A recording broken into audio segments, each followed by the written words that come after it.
Ang maliit na bagay na ito ay kayang isalba ang buhay mo. Ang smoke alarm ay isang aparato na tumutukoy kung meron bang usok sa paligid na nangangahulugang may nasusunog.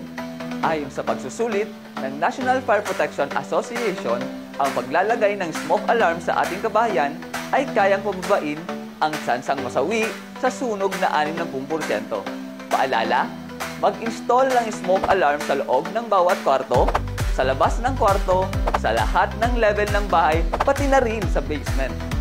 Suriin din ito buwan-buwan sa pamamagitan ng pagpindot ng test button.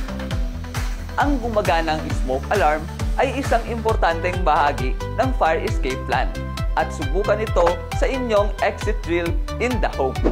Maglalagay ka na ba ng smoke alarm sa bahay mo? Paki-type ang inyong sagot dito lang sa comment section.